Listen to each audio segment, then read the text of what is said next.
Hi, welcome to another exciting day on our weekly program, Kingdom Business. Today is exciting and emotional at the same time because we are looking at the topic lessons from my father. I will discuss business principles that I learned especially from my dad, okay, who we lost just over a month ago. May his soul rest in eternal peace. My dad was a businessman, okay? Some of the business he engaged in were real estate, okay? Restaurants, okay? Supermarkets, hardware, and also he used to sell some automotive parts. He also got contracts for construction for fabrication of various goods such as desks, tungstens, and so on, including houses. Okay, the ones that lasted long, his businesses that lasted long and were more consistent, are his butcheries and fish shops. Okay, the last business that he was running before he bid farewell was Elisma Christian Academy. Okay, he was the board chairman and also he was overseeing the running of the school. Okay, I don't want to forget to also include farming. He was also doing farming as a business. Okay, now before we look at the lessons that I learned from my dad, okay, let us look at the points that we got last week. I'm just going to review 5 points that we learned from last week. The first point is that money hides in problems. Okay, if you want to find money, you need to be a problem solver. Wherever there is a problem, there is an opportunity for you to make money, because solving problems makes money. Okay, most of the problems need some sort of service, need some sort of financing in order to be solved. So hunting for money, okay, you have to find yourself where problems are and strategically place yourself to be a solution giver. Okay, money hides in ideas. That was point number 2 from last week's. Okay, so I said that ideas are divine downloads that come from the spiritual realm. Okay, they come as thoughts, they come as dreams, and they come through new understanding, revelation. Okay, ideas are meant to solve our problems or other people's problems. Many people don't benefit from this because when idea comes, they think it's their own thoughts.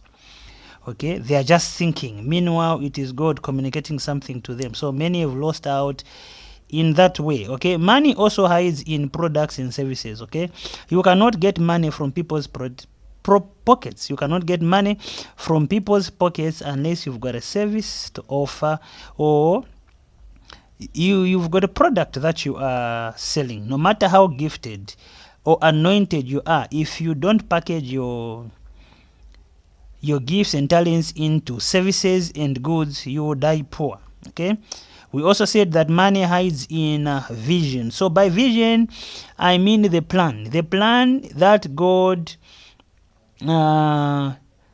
put in your heart, the plan that you've put up in order to achieve what God gave you. So without a plan, it is very difficult for money to come to you. That's why banks ask you to give them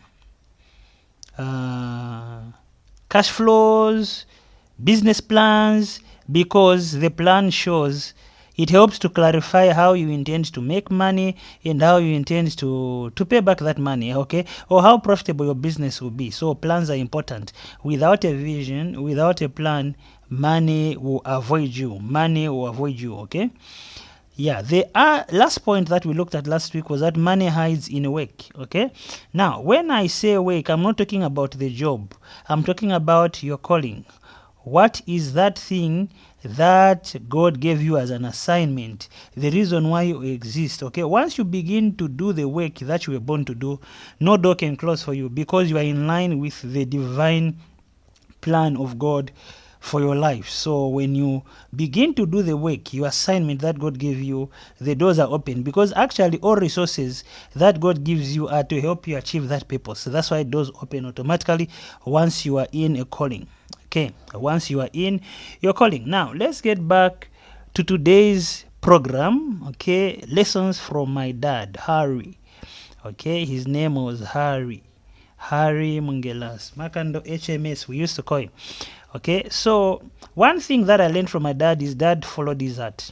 Dad followed his heart.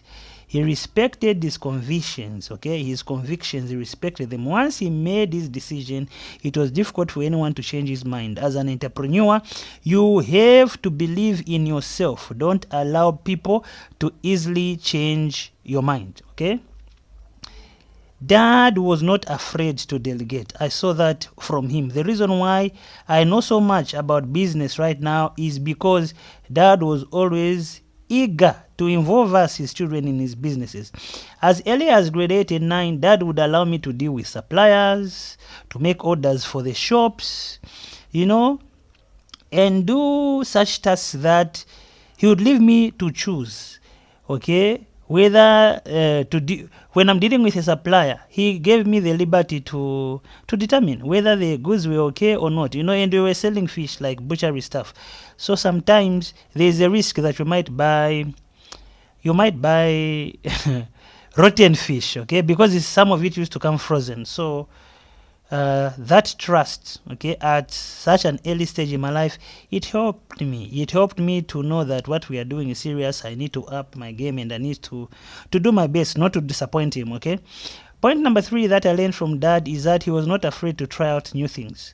Okay, I have to admit that Dad was a difficult person to convince, but once he hears an idea and it excites him, he never hesitated to jump into it. Okay, one of the characteristics of an entrepreneur is the ability to exploit new opportunities and make decisions on time, and he used to do that remarkably well. Okay, yeah, Dad was tough. Point number 4, Dad loved his jokes and was almost always in smiling mood, but he was tough in business. Okay, he didn't tolerate losses and enforced discipline at above normal levels. Okay, sometimes I used to think that he's too much. Okay, but he was tough. Okay, so to hold the business together as an entrepreneur, you need to be tough and kind at the same time, something that he did remarkably very well.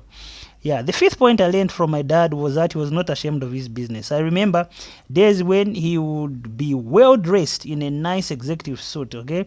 You know, he was a senior manager at NPF, what we call NAPSA now, okay?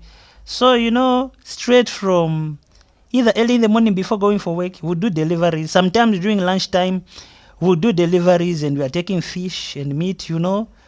And he's putting on a nice executive suit, you know, and he wouldn't like give you to carry everything. He would carry some. He would carry some and give you to carry, and you're going in people's offices, you know, you are delivering, and you know, I'm just wondering what if some of the you know, some of it spills on him.